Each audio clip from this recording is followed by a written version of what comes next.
श्रीमती शताब्दी Roy. Sir, rail ऐसा subject है जिसमें बहुत कुछ बोलना है और बहुत एमपीज बोल भी दिए हैं, लेकिन वो मैं सिर्फ 4-5 पॉइंट ही बोलना चाहती हूँ, टाइम की कमी है। मैं ट्रेन की पेंट्री सर्विस के लिए बोलना चाहती हूँ। जैसे 1000 किलोमीटर जाने वाला ट्रेन में पेंट्री सर्विस जरूरी है, लेकिन 341 ट्रेन में ऐसा है ही नहीं। एग्जाम्पल की तरह मैं बता रही हूँ, 13005 Howrah Amritsar mail 1910 kilometre 38 hours चलते, वहाँ पे पेंट्री सर्विस है ही नहीं। 12202 गरीब रथ एक्सप्रेस 26 आवर्स चलते, उसमें भी नहीं है। इसमें और एक स्टोरी है। जब रेल अभी सोच रहे ये पेंट्री कार उठा के आउटसोर्स कर दे, वो अच्छी बात है, लेकिन जिस ब्रांडेड कंपनी से या ब्रांडेड रेस्टोरेंट उसमें से ये लोग बना रहे खाना, लेकिन उसमें आ नहीं रहा। जो नाम से हम लोग खाना खा रहे, जो इस ब्रांड है इसमें, लेकिन वो लोकल खाना भी वो लोग नहीं बना के, लोकल से बना के वो खाना सर्व कर रहे। ये हाइजीन भी नहीं है। और एक काम हो रहे हैं, जैसे आप ट्रेन में चढ़े, आपके पहले स्टेशन में कोई आके आपका खाना का रिक्वायरमेंट क्या है बोल के जाएंगे, फिर नेक्स्ट स्टेशन में लोकल किसी से खाना बना के देते। इस हाइजीन में रेल को ध्यान देना बहुत जरूरी है। अभी मैं आती हूँ वेट लिस्ट। आरटीआई से ये पता चला 2021-24 तक, जनवरी तक वेट लिस्टेड इनकम, मतलब मैंने टिकट खरीदे 10 दिन पहले या 20 दिन पहले, मेरा वेटिंग लिस्ट में मेरा नंबर है 16 या 10। जब ट्रेन छूटने के 4 घंटे पहले तक मेरा टिकट कंफर्म नहीं हो रहे, तो ऑब्वियसली मैं टिकट कैंसिल करूंगी। तब भी आप कैंसिलेशन फीस भी काट रहे हो। इसका मतलब आप टिकट कंफर्म आप नहीं दे पा रहे हो। मैं टिकट लेना चाहती हूँ, फिर भी आप टिकट का उसके में से पैसा ले रहे हो, जो उसमें इनकम आप सिर्फ सुन लीजिए। 2021 से 24 तक 1229.85 करोड़ इनकम किया है, जो ऑलमोस्ट 34-35 लाख टिकट कैंसिलेशन हुआ है।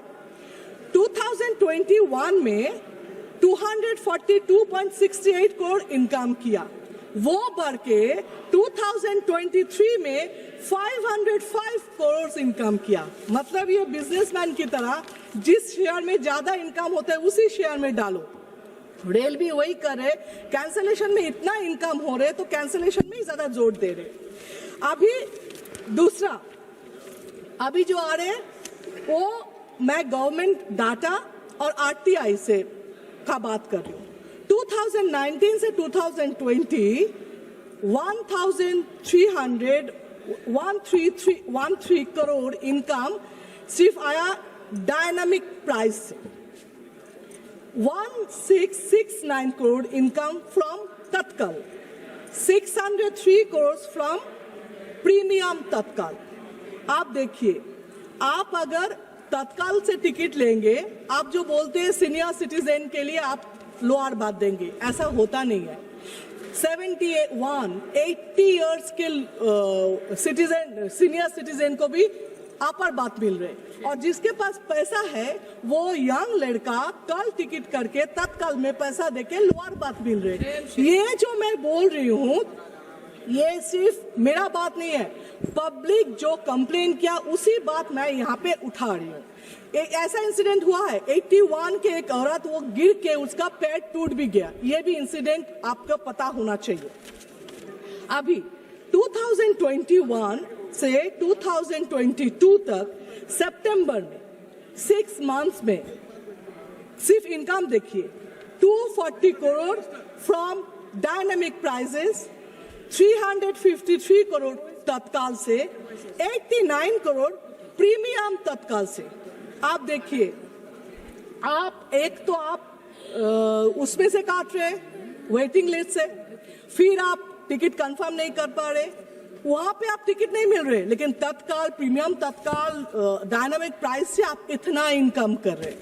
फिर आप बताइए, आप जब अगर आपको पैसा है तो आप अच्छा से ट्रैवल कर सकते हो। गरीब के लिए ये सरकार क्या करे ये जानना भी बहुत जरूरी है। अभी मैं मेरा कॉन्स्टिट्यूएंसी की बात करूंगी। রাত 1টা 5 থেকে 7টা অবধি বর্ধমান থেকে রামপুরহাট পাকুড় লাইনে কোনো ট্রেন নেই। বর্ধমান 3 পাহাড় প্যাসেঞ্জারের আগের মতো সকাল 6:30 চালু করার দাবি জানাচ্ছি।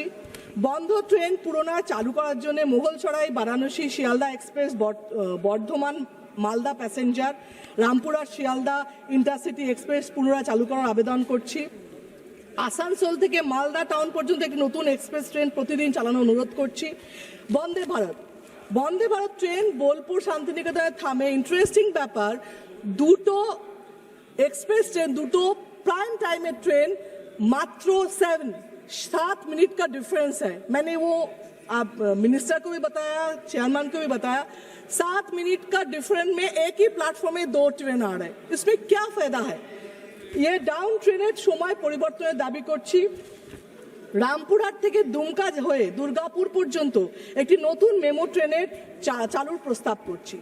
প্ল্যাটফর্ম ছোট বলে নলহাটি মুরারই সাঁইথিয়া স্টেশনের 18 কোচের ট্রেন বড় গাড়ি দাঁড়ানো সম্ভব হয় না, ওটা বাড়ানোর জন্য বলছি। সিউড়ি স্টেশনে বীরভূমে জেলা শহর হিসেবে সিউড়িতে ট্রেন যোগাযোগের ব্যবস্থা আরো উন্নত হওয়া দরকার। আরেকটা হচ্ছে তারাপীঠ রোড স্টেশনের বন্ধ হয়ে থাকা স্টলগুলো এত টাকা ভাড়া এবং সেলামি চাইছে, যেখানে স্টলগুলো নষ্ট হচ্ছে, বেকার ছেলেরা চাকরিও পাচ্ছে না, ইনকামের প্রসেস বন্ধ হচ্ছে। और मैं एक बात बताता चलूं, इज्जत कार्ड 2009 में जब ममता बनर्जी रेल मिनिस्टर थे उस टाइम एक कार्ड चालू किया जो 150 किलोमीटर तक सिर्फ 25 रुपया में आप जा सकते हो। गरीब से गरीब भी ट्रैवल कर सकते थे उसके काम के लिए, जो इसी में था। वो अगर गरीब के लिए थे तो आप अगर गरीब के सरकार हो, मेरा रिक्वेस्ट है ये फिर से चालू करे, जिसमें लोगों के हक के लिए काम करें। ये बहुत इंपॉर्टेंट। अभी मैं कीर्ति आजाद के टाइम ले लिया, इसलिए उसका कॉन्स्टिट्यूएंसी का 2-3 बातें मैं करना चाहती हूँ। बर्धमान जंक्शन 2022 में आरओबी बन गया स्टेट गवर्नमेंट में पैसा से। वो उसका जो फुट ओवर ब्रिज सेंट्रल का बनाना था, जो कीर्ति आजाद में पहले भी उठाया था, लेकिन आज भी उसका कुछ नहीं हुआ। वहां पे सीनियर सिटीजन जाते, बच्चे जाते, रेल क्रॉस करते, महिला जाते, प्रेगनेंसी के टाइम भी जाते, एक्सीडेंट होते, फिर भी कुछ नहीं रेल से स्टेप अभी तक लिया। इसलिए हम लोग बांग्ला विरोधी बोलते, इसी में कोई डाउट है ही नहीं।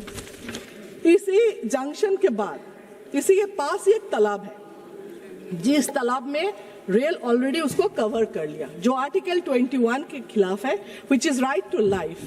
आप देखिए, आप जो रेल का जो काम हो रहा है उसमें एमपी अगर बोले एक बार, 2 बार, 3 बार चिट्ठी भी लिखे, उसका अगर स्टेप नहीं लेंगे तो एमपी लोग कहाँ जाएंगे? इसमें भी आप बोले, हम लोग बोलेंगे आप लोग बांग्ला विरोधी है।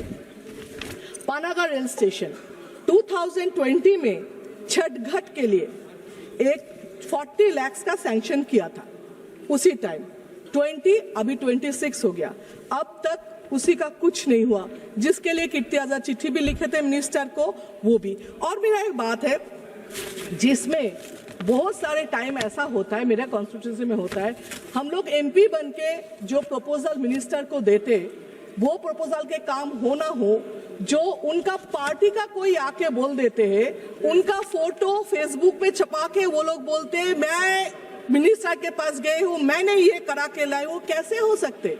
अगर मैं एमपी हूँ, मेरा कॉन्स्टिट्यूशन का मैं बात करूँ, आप नहीं करेंगे, कोई आपका पार्टी का, इसमें पॉलिटिक्स होना नहीं चाहिए। आप बीजेपी को सपोर्ट देंगे, इसके लिए आप तृणमूल का एमपी को काम नहीं करेंगे, ये भी बांग्ला विरोधी काम ही है। मैं खत्म करूंगी एक बात पे, सीनियर सिटीजन जो कंसेशन था कोविड के टाइम में वो विड्रॉ कर लिया। मजा की बात है, इसी 5 साल में जब से विड्रॉ किया अभी तक, ये सीनियर सिटीजन कंसेशन विड्रॉल में कितना इनकम रेल ने किया सिर्फ सुन लीजिए। 8,913 करोड़। ये कोई तारीफ की बात नहीं है, ये शर्म की बात है। ये जानने के बाद मुझे ये फील हो रहा है, अगर हम लोग माँ बाप का खाना बंद कर दी और उसी पैसा से बंगलो खरीद ले बेटा, उसी, और ये फीलिंग सेम है। जो सीनियर सिटीजन का पैसा आपने कंसिडर नहीं करके आप इनकम कर रहे, इनको इनकम बढ़ा रहे। मुझे ये बोलना है कि आप इसमें ध्यान दें, सीनियर सिटीजन के लिए आप फिर से ये चालू करें, और फिर आप इन जो ममता बनर्जी ने किया था इज्जत कार्ड, वो फिर से चालू करें। और अंत में मैं मिनिस्टर को धन्यवाद करूंगी, इसलिए क्योंकि मेरा कॉन्स्टिट्यूशन में मैंने जो उठाया स्टॉपेज के लिए, बहुत सारे स्टॉपेज के लिए मैंने बोला था, उसने कर दिया। इसीलिए मैंने बोला था, करा, इसलिए थैंक यू सो मच।